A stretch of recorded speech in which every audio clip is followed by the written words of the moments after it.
ফলে ছাত্র রাজনীতি বন্ধে ঢাকা বিশ্ববিদ্যালয়ের সিদ্ধান্ত প্রত্যাখ্যান করেছে ছাত্রদল। ছাত্র শিবির বলছে ক্যাম্পাসে রাজনীতি বন্ধের সিদ্ধান্ত তারা মানবে না, আর এই সিদ্ধান্তের পেছনে ষড়যন্ত্র দেখছে ছাত্র ইউনিয়ন। শনিবার ছাত্র সংগঠনগুলো আলাদা করে তাদের এই প্রতিক্রিয়া জানায়। এর আগে হল ইউনিটে ছাত্রদল কমিটি ঘোষণা করলে শুক্রবার রাতে বিক্ষোভ করেন শিক্ষার্থীরা। এরপর প্রভোস্ট কমিটি জানায় হলে ছাত্র রাজনীতি নিষিদ্ধই থাকবে।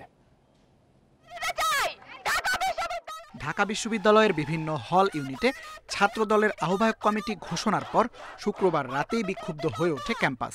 শনিবার এ নিয়ে নিজেদের বক্তব্য জানায় ছাত্রদল, ছাত্র শিবির ও ছাত্র ইউনিয়ন। শুক্রবার রাতের বিক্ষোভ সামাল দিতে গত বছরের 17 জুলাই জারি করা বিশ্ববিদ্যালয়ের হলে প্রকাশ্য ও গুপ্ত ছাত্র রাজনীতি নিষিদ্ধের সিদ্ধান্তই বলবৎ রাখার কথা জানান প্রক্টর। হল পর্যায়ে ছাত্র রাজনীতি সংক্রান্ত যে সমঝোতা হয়েছিল সেই সমঝোতা বহাল থাকবে। তবে এ সিদ্ধান্তে নাখোশ হয়ে ছাত্রদলের বিশ্ববিদ্যালয় শাখা সাধারণ সম্পাদক বলেন, ক্যাম্পাস বা হলে ছাত্র রাজনীতি বন্ধ হলে তা ডাকসু নির্বাচনকেও প্রশ্নবিদ্ধ করবে।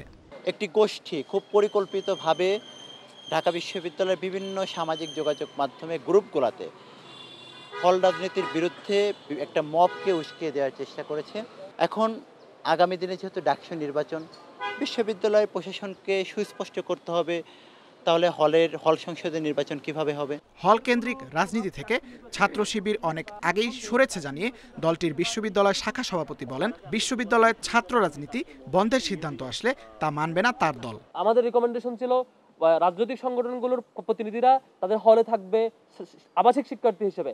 তার রাজনৈতিক পরিচয় কোনো ধরনের ফেভার পাওয়া কিংবা কোনো ধরনের চাপের মুখোমুখি হওয়ার কারণ হবে না। তার রাজনৈতিক পরিচয়, সে তার মতামত প্রকাশ করতে পারবে, পলিটিক্যাল প্র্যাকটিসগুলো বিশ্ববিদ্যালয়ে এরিয়া কেন্দ্রিক করবে। এটা আগেও বলেছিলাম আমরা, কিন্তু কালকের যে ঘোষণা শব্দ চয়নের কোনো সংজ্ঞায়ন ক্লিয়ার না।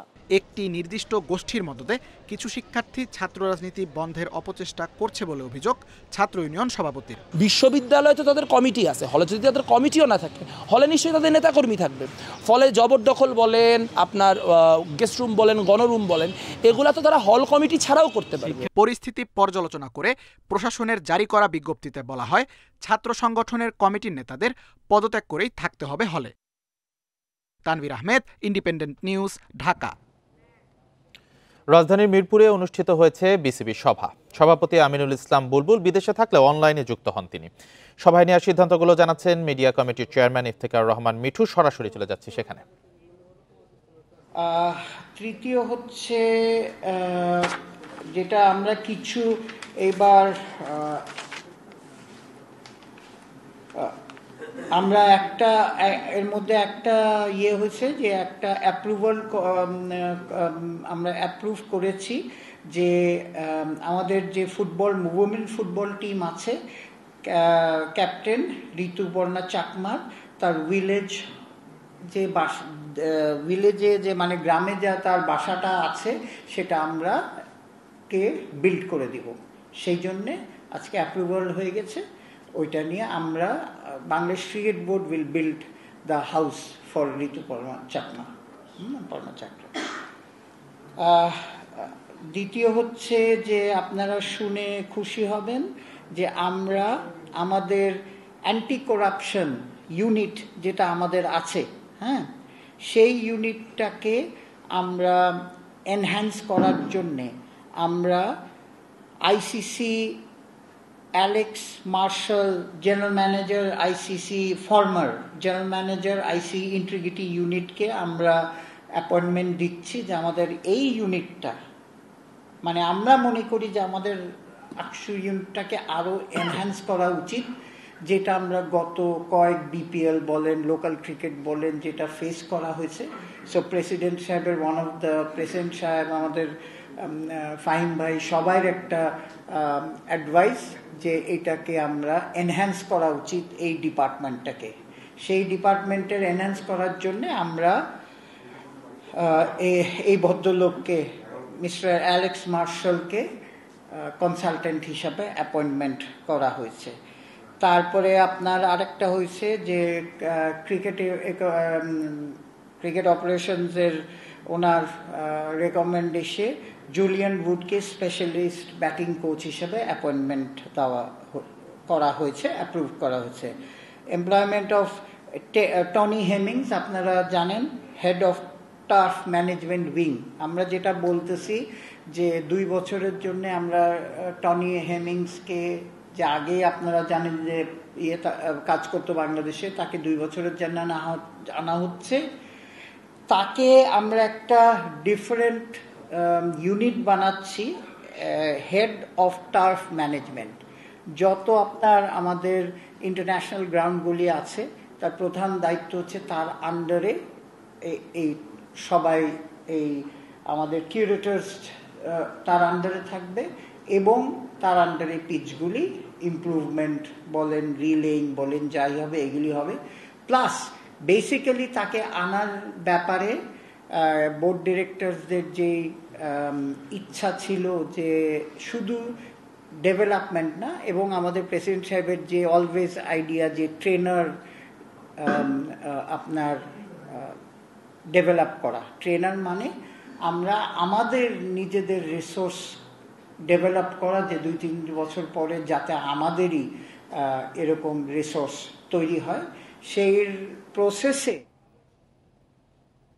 বিসিবির সভায় নেওয়ার সিদ্ধান্তের বিষয়ে ব্রিফ করছিলেন মিডিয়া কমিটির চেয়ারম্যান ইফতেখার রহমান মিঠু। সরাসরি তার ব্রিফিংয়ে যুক্ত ছিলাম আমরা। পরবর্তী খবরে যাচ্ছি। ফেব্রুয়ারির প্রথমার্ধে জাতীয় নির্বাচন হবে বলে জানিয়েছেন প্রধান নির্বাচন কমিশনার এএমএম নাসির উদ্দিন। বিকালে রংপুর বিভাগীয় কমিশনারের কার্যালয়ে তিনি একথা জানান।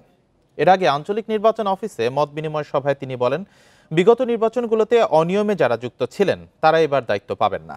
তিনি আরও জানান, মানুষের আস্থা ফিরিয়ে ভোট কেন্দ্রে নিয়ে আসাই বড় চ্যালেঞ্জ। শনিবার বিকেলে রংপুরে বিভাগীয় কমিশনার কার্যালয়ের হলরুমে আইনশৃঙ্খলা বাহিনীর সঙ্গে মতবিনিময় সভায় যোগ দেন প্রধান নির্বাচন কমিশনার এএমএম নাসির উদ্দিন। সভা শেষে কথা বলেন সাংবাদিকদের সঙ্গে। মিলে একটা সুন্দর নির্বাচন দিতে পারে। সিইসি বলেন, নির্বাচনের তফসিল ঘোষণার তারিখ জানানোর সময় এখনও আসেনি, তবে ফেব্রুয়ারির প্রথমার্ধে জাতীয় নির্বাচন অনুষ্ঠিত হবে নিশ্চিত করেন তিনি। যাতে করে একটা সুন্দর নির্বাচন জাতিকে উপহার দেওয়া যায়, তো ওনারা আমি আশ্বস্ত হয়ে যাচ্ছি ইনশাল্লাহ। ইলেকশন তো ফেব্রুয়ারির প্রথমার্ধে হবে ইনশাল্লাহ। এর আগে সকালে রংপুর আঞ্চলিক নির্বাচন অফিসে নির্বাচন কর্মকর্তাদের মতবিনিময় সভায় যোগ দেন সিইসি। প্রধান অতিথির বক্তব্যে তিনি বলেন, ভোটের প্রতি মানুষের আস্থা নষ্ট হয়ে গেছে। সে আস্থা ফিরিয়ে এনে ভোটারদের কেন্দ্রে নিয়ে আসাই কমিশনের কাছে বড় চ্যালেঞ্জ। এই দেশের লোকজন, আইনশৃঙ্খলা বাহিনী, প্রশাসনের লোকজন, তারপরে আপনার এই যে প্রিসাইডিং পুলিং অফিসার মিলে একটা সুন্দর নির্বাচন দিতে পারে, এই যে একটা মানুষের যে বিশ্বাস, আস্থা জায়গাটাকে সৃষ্টি করে দেওয়া, এটি একটা সবচেয়ে বড় চ্যালেঞ্জ হয়ে গেছে। এই ধরনের সাথে জড়িত ছিল তাদেরকে যথাসম্ভব ব্যবহার না করার বিষয়টি আমরা চিন্তা করছি। কারো পক্ষে বা বিপক্ষে নয়, বরং 18 কোটি মানুষের হয়ে কমিশন কাজ করবে বলেও জানান প্রধান নির্বাচন কমিশনার। Independent news. দেশের মানুষ একটি ভালো পরিবর্তন চাচ্ছে বলে মন্তব্য করেছেন বিএনপির ভারপ্রাপ্ত চেয়ারম্যান তারেক রহমান। তিনি বলেন, বিএনপি ক্ষমতায় এলে স্বাস্থ্য খাতসহ 31 দফার বাস্তবায়ন করা হবে। দুপুরে রাজধানীর কাকরাইলে ডক্টরস অ্যাসোসিয়েশন অব বাংলাদেশ ড্যাবের জাতীয় সম্মেলনে এসব কথা বলেন তিনি। 2019 সালের পর নির্বাচনের আয়োজন করেছে চিকিৎসকদের সংগঠন ডক্টরস অ্যাসোসিয়েশন অব বাংলাদেশ ড্যাব। শনিবার সকালে সংগঠনটির কাউন্সিল সভায় প্রধান অতিথি হিসেবে ভার্চুয়ালি যুক্ত হন বিএনপির ভারপ্রাপ্ত চেয়ারম্যান তারেক রহমান। গত 8 বছর ধরে যেসব চিকিৎসক বিএনপি চেয়ারপারসন বেগম খালেদা জিয়া সহ নির্যাতিত নেতাকর্মীদের চিকিৎসা সেবা দিয়েছেন, তাদের প্রতি কৃতজ্ঞতা জানান তারেক রহমান। সারা দেশের মানুষ যাকে দেশনেত্রী খালেদা জিয়া হিসেবে চেনেন, সেই মানুষটিকে ওনারা চিকিৎসা দিয়েছেন। আমরা আমাদের অন্তরের অন্তঃস্থল থেকে এই কয়জন মানুষকে আন্তরিকভাবে ধন্যবাদ জানাচ্ছি। বলেন, 5 আগস্ট বুক ভরে শ্বাস নিয়েছে দেশের মানুষ। বিএনপি সরকারে এলে চিকিৎসা খাতসহ 31 দফা বাস্তবায়ন করার কথা জানান বিএনপির ভারপ্রাপ্ত চেয়ারম্যান। আমরা সরকার গঠনে সক্ষম হলে আপনাদের সকলের সহযোগিতা প্রয়োজন। এই 31 দফার বাস্তবায়ন এবং সেই সাথে অবশ্যই 31 দফার ভিতরে যে চিকিৎসা সংক্রান্ত যেই দফাটি আছে, চিকিৎসা ক্ষেত্রে যেই দফাটি আছে, সেটিকে বাস্তবায়ন করার জন্য। অনুষ্ঠানে তারেক রহমানকে ভবিষ্যৎ প্রধানমন্ত্রী উল্লেখ করে বিএনপি মহাসচিব বলেন, 24-এর অভ্যুত্থানে যারা জীবনের ঝুঁকি নিয়ে চিকিৎসা সেবা দিয়েছেন তাদের অবদান ভোলা যাবে না। ভবিষ্যতের প্রধানমন্ত্রী, তার দৃষ্টিতে এটা আনতে চাই। তার স্ত্রী একজন প্রখ্যাত চিকিৎসক, আপনাদের এখান থেকে তিনি গ্র্যাজুয়েশন করেছেন। এই বিষয়টার দিকে তিনি অত্যন্ত বেশি গুরুত্ব দেবেন। স্বাস্থ্য খাতের উন্নয়নে ড্যাব আরও সক্রিয় ভূমিকা রাখবে বলে প্রত্যাশা করেন বিএনপি নেতারা। মাহফুজার রহমান মিলন, ইন্ডিপেন্ডেন্ট নিউজ, ঢাকা। অতীতের সব ভুলের জন্য নিঃশর্ত ক্ষমা চেয়েছেন জাতীয় পার্টির বহিষ্কৃত নেতারা। শনিবার গুলশানে দলের 10ম কাউন্সিলে তারা বলেন, বিভেদ ভুলে সবাই ঐক্যবদ্ধ হলে রাষ্ট্র পরিচালনায় আসতে পারে জাতীয় পার্টি। এ সময় দলটির বহিষ্কৃত কো চেয়ারম্যান আনিসুল ইসলাম মাহমুদ বলেন, আর একক কোনো ব্যক্তির দল হবে না তাদের দল। জাতীয় পার্টির চেয়ারম্যান জিএম কাদেরের নির্দেশে বহিষ্কৃতরা দলের 10ম কাউন্সিল ডাকে শনিবার। রেওয়াজ অনুযায়ী জাতীয় ও দলীয় পতাকা উত্তোলনের মধ্য দিয়ে শুরু হয় সম্মেলন। নতুন এই কাউন্সিল জাতীয় পার্টিকে আরও সুসংগঠিত ও গণতান্ত্রিক করবে বলে আশা নেতাদের। জাতীয় পার্টি একটি আধুনিক গণতন্ত্র মানা মডার্ন ডেমোক্রেটিক পার্টি, সেই দলকে নিয়ে আমরা দেশের মানুষের সামনে এগিয়ে যেতে চাই। এই কাউন্সিল জাতির জন্য অত্যন্ত গুরুত্বপূর্ণ। আমরা বিশ্বাস করি যে আমরা শান্তিপূর্ণ সহ অবস্থানে থেকে আগামীতে একটি গ্রহণযোগ্য নির্বাচন করতে পারবো। আপনাদের মাধ্যমে আমরা অত্যন্ত এই কাউন্সিলর নিজস্ব ভাগ্যবান যে এই গঠনতন্ত্রের এই ধারাটা আপনারা আজকে বিনাশ করে চলে যাবেন। সম্মেলনে যোগ দেন জেপির চেয়ারম্যান আনোয়ার হোসেন মঞ্জু। বলেন, যারা গণতন্ত্রে বিশ্বাস করে না তারা জাতীয় পার্টির সমালোচনা করে। উদার গণতান্ত্রিক সমাজ ব্যবস্থায় বিশ্বাস করি, আমাদেরকে সচেতন হতে হবে। সেখানে জাতীয় পার্টি তার ভূমিকা রাখবে। আমাদের সমালোচনা করে কারা?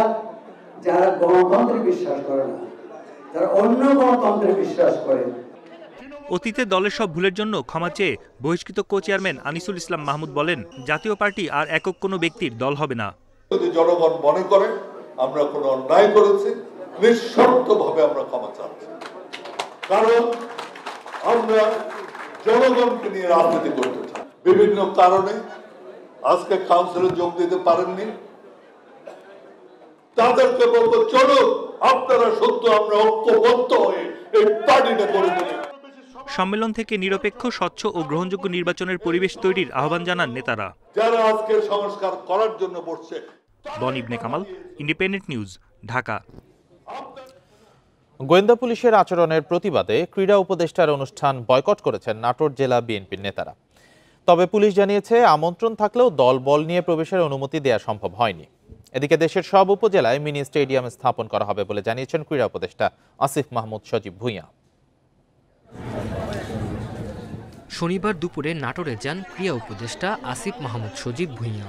জেলা পরিষদ অডিটোরিয়ামে ভার্চুয়ালি উদ্বোধন করেন 14টি উপজেলা মিনি স্টেডিয়াম।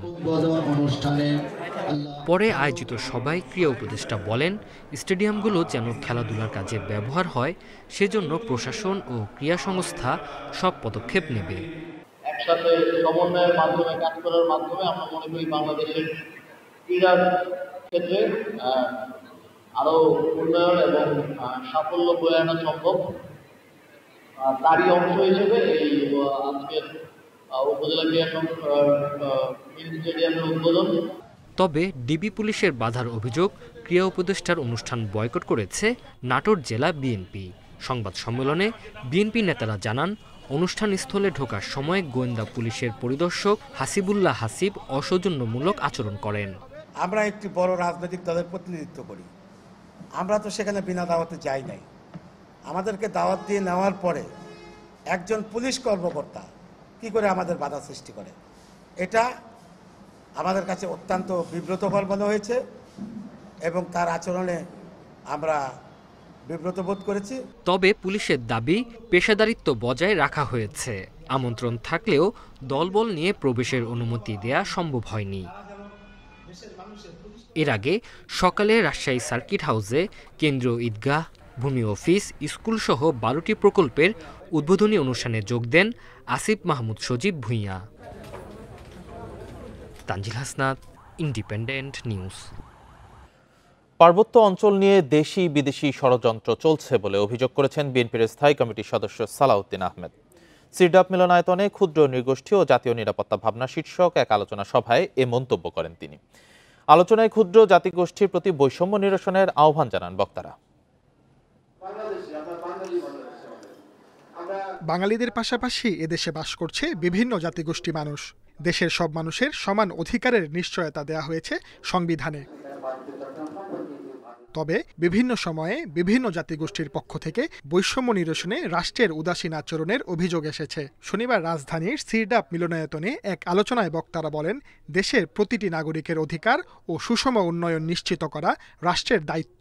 আমরা এদেশের নাগরিক, আমরা বাংলাদেশি হিসেবে বাঁচতে চাই। তবে আমাদের নিজস্ব জাতিসত্তার পরিচয় রয়েছে, যেমন আপনারা বাঙালি, আমরা শাক, মারমা, খিয়াং, খুমি, বম, রুষা, এটা প্রত্যেকটা আলাদা আলাদা জাতি। সংখ্যালঘু উপজাতি হিসেবে আমরা শান্তিতে বসবাস করতে চাই। আমাদের মারমাদের তরফ থেকে এখনো পর্যন্ত একজন ভালো উকিল নাই, ভালো ব্যারিস্টার নাই, ভালো ইঞ্জিনিয়ার নাই, ভালো জেনারেল হয় নাই। আলোচনায় বিএনপির স্থায়ী কমিটির সদস্য সালাউদ্দিন আহমেদ বলেন, পার্বত্য অঞ্চল নিয়ে দীর্ঘদিন ধরে দেশি বিদেশি ষড়যন্ত্র চলছে। আমাদের মধ্যে জাতীয় এবং আন্তর্জাতিকভাবে কোনো রকমের কোনো ষড়যন্ত্র কার্যকর না হতে পারে, সেজন্য সবাইকে, যারা সচেতন মহল, তাদের সবাইকে চেষ্টা চালাতে হবে। সেই জন্য আমাদের দেশের সশস্ত্র বাহিনী, নিরাপত্তা বাহিনী, বুদ্ধিজীবী মহল, যারা এই বিষয়ে গবেষণা করেন এবং এই বিষয়ে যারা চর্চা করেন এবং এই লাইনে যারা সাংবাদিকতা করেন, সবাইকে সমন্বিতভাবে প্রচেষ্টা রাখতে হবে। দেশ গড়তে জাতি, ধর্ম, বর্ণ নির্বিশেষে সবাইকে ঐক্যবদ্ধ থাকার আহ্বান জানান সালাউদ্দিন আহমেদ। আমাদের nationality Bangladesh. Sajjad Hossain, independent news, Dhaka. কাল থেকে ন্যায্য দামে পণ্য বিক্রি করবে টিসিবি। ভ্রাম্যমাণ ট্রাক থেকে কিনতে পারবেন ভোক্তারা। এবার তেলের দাম লিটারে 20 টাকা কমানো হয়েছে। ভোক্তা প্রতি সয়াবিন তেল 2 লিটার 230 টাকা, চিনি 1 কেজি 80 টাকা এবং মসুর ডাল 2 কেজি 140 টাকায় বিক্রি করা হবে। এর আগে প্রতি লিটার তেল 135 টাকা, ডাল 80 টাকা ও চিনি 85 টাকায় বিক্রি হতো। ঢাকা মহানগরীতে 60টি ভ্রাম্যমাণ ট্রাকের মাধ্যমে 13 সেপ্টেম্বর পর্যন্ত এই কার্যক্রম চলবে। এছাড়া চট্টগ্রামে 25টি, গাজীপুরে 6টি, কুমিল্লায় 3টি, ঢাকা জেলায় 8টি, কুমিল্লা জেলায় 12টি, ফরিদপুর জেলায় 4টি, পটুয়াখালী জেলায় 5টি ও বাগেরহাট জেলায় 5টি ভ্রাম্যমাণ ট্রাকের মাধ্যমে 31 আগস্ট পর্যন্ত কার্যক্রম চলবে। তবে স্মার্ট ফ্যামিলি কার্ডধারীদের কাছে আগের দামেই পণ্য বিক্রি করা হবে।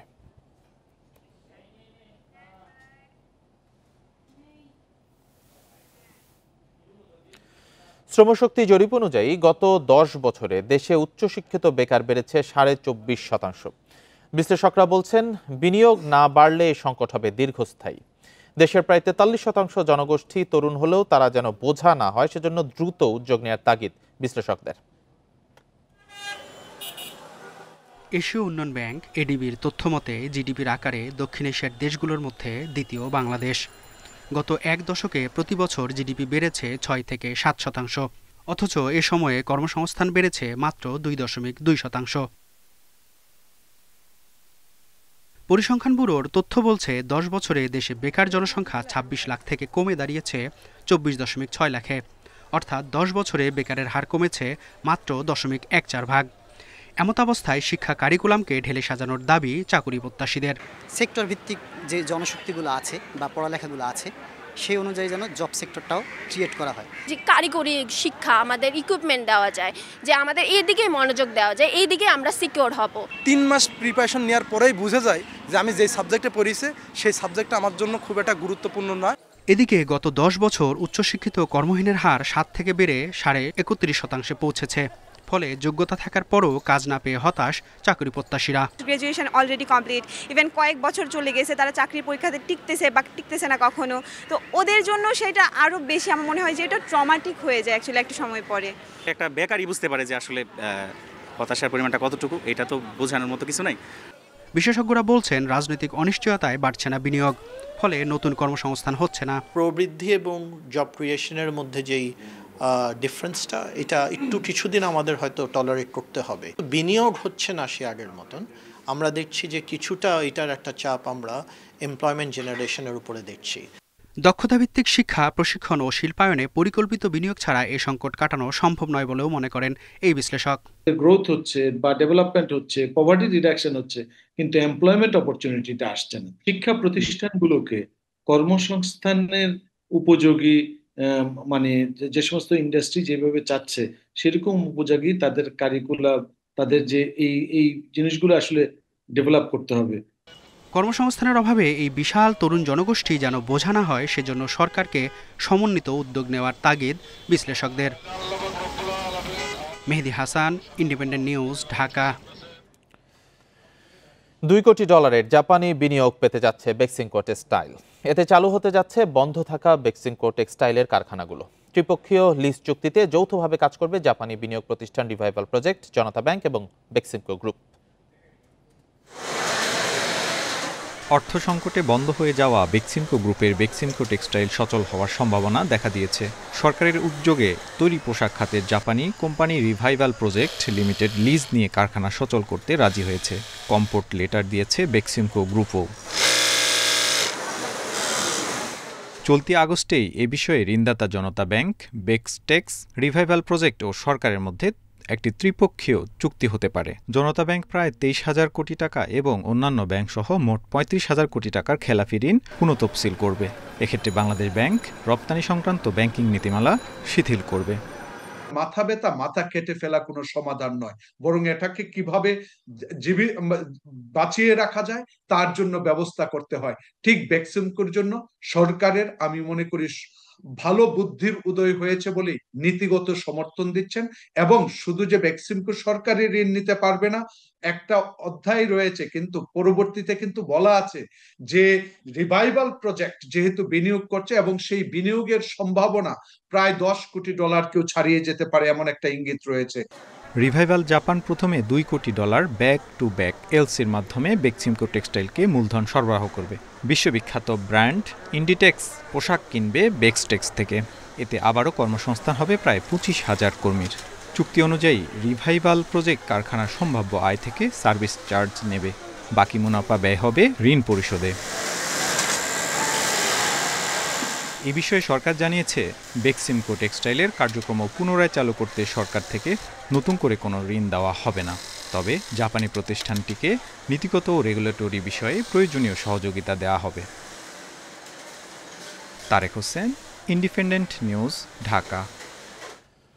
পাকিস্তান আফগানিস্তান সীমান্ত পাড়ি দিয়ে বেলুচিস্তানে অনুপ্রবেশের সময় নিরাপত্তা বাহিনীর অভিযানে 33 সন্ত্রাসী নিহত হয়েছে। শুক্রবার এ তথ্য নিশ্চিত করেছে পাকিস্তান সেনাবাহিনীর মিডিয়া উইং। 7 ও 8 আগস্ট রাতে সীমান্ত পাড়ি দেওয়ার নিরাপত্তা বাহিনীর অভিযানে 33 সন্ত্রাসী নিহত হয়। তারা সবাই নিষিদ্ধ তেহরিকে তালেবান পাকিস্তানের অনুগত সংগঠন ফিতনা আল খারাজের সদস্য। ভারত তাদের অর্থায়ন করে বলে এক বিবৃতিতে জানিয়েছে পাকিস্তানের ISPR। অভিযানের পর ব্যাপক অস্ত্র, গোলাবারুদ ও বিস্ফোরক উদ্ধার করেছে নিরাপত্তা বাহিনী। জাতীয় নিরাপত্তার স্বার্থে পাকিস্তান সেনাবাহিনী দৃঢ় প্রতিজ্ঞ ও অবিচল বলে জানানো হয়েছে। নাইজেরিয়ার রাজধানী লাগোসে গাছের শিকড় দিয়ে বিভিন্ন ধরনের শিল্পকর্ম তৈরি করেছেন ইমানুয়েল ইকোকোতু। মানুষকে নিজেদের পূর্বপুরুষের কথা মনে করিয়ে দিতে এমন উদ্যোগ নিয়েছেন তিনি। তার মতে প্রত্যেক মানুষেরই নিজস্ব শিকড় রয়েছে। নিজের তৈরি শিল্পকর্মগুলো মানুষকে অতীতের কথা মনে করিয়ে দেবে, এমনটাই আশা ইকোকোতুর। নাইজেরিয়ান শিল্পী ইমানুয়েল ইকোকোতুর শিল্পকর্ম তৈরির মূল উপাদান হচ্ছে গাছের শিকড়। মানুষকে নিজের পরিচয়ের কথা মনে করিয়ে দিতেই এমন উদ্যোগ নিয়েছেন ইকোকোতু। তার মতে প্রত্যেক মানুষেরই শিকড় রয়েছে, কারণ তারা প্রত্যেকেই কোথাও না কোথাও থেকে এসেছে। তাই শিল্পকে আরও প্রাণবন্ত করতে গাছের শিকড়কেই বেছে নিয়েছেন নাইজেরিয়ান এই শিল্পী। আমাদের শিল্পকর্ম শুধুমাত্র মানুষের সুন্দর বলার জন্য তৈরি করা হয়নি। মানুষকে নিজেদের পরিচয় ও শিকড়ের কথা মনে করিয়ে দিতেই এই শিল্পকর্ম তৈরি করা। আমাদের সকলের শিকড় অর্থাৎ পূর্বপুরুষ রয়েছে। যদি তারা না থাকতেন তাহলে আজকে আমরা এখানে থাকতাম না। পরিবেশ রক্ষায়ও বেশ সচেতন ইকোকোতু। তাই শিকড় সংগ্রহের জন্য কোনো গাছ কাটার পক্ষে নন তিনি। গাছ কাটার পর লোকদের ফেলে যাওয়া শিকড়ই সংগ্রহ করেন তিনি। ভাস্কর্য তৈরির জন্য এর উপাদান সংগ্রহ করা একটি কঠিন কাজ। রাস্তায় গাড়ি চালানোর সময় আমি কোনো গাছের শিকড় পড়ে থাকতে দেখলে তা গাড়িতে তুলে ফেলি। লোকজন আমার এমন কাজকর্ম দেখে আমাকে পাগল ভাবে। স্থানীয় ডাক্তাররাও ভাবেন কেউ কেউ। সম্প্রতি ফেলে দেয়া গাছের শিকড় থেকে এই পূর্ণাঙ্গ ডাইনোসর তৈরির কাজ শেষ করেছেন ইকোকোতু। প্রায় 9 মাস সময় ধরে 11 ফুট লম্বা ও 320 কেজি ওজনের ভাস্কর্যটি তৈরি করেছেন তিনি, যার মূল্য নির্ধারণ করা হয়েছে $16,000। Nadia Tabassum, independent news. আর এই ছিল এখনকার সংবাদে। ইন্ডিপেন্ডেন্ট টেলিভিশনের সব খবর আরো বিস্তারিত জানতে চোখ রাখুন ফেসবুক, ইউটিউব, এক্সে। এতক্ষণ যারা সাথে ছিলেন ধন্যবাদ সবাইকে।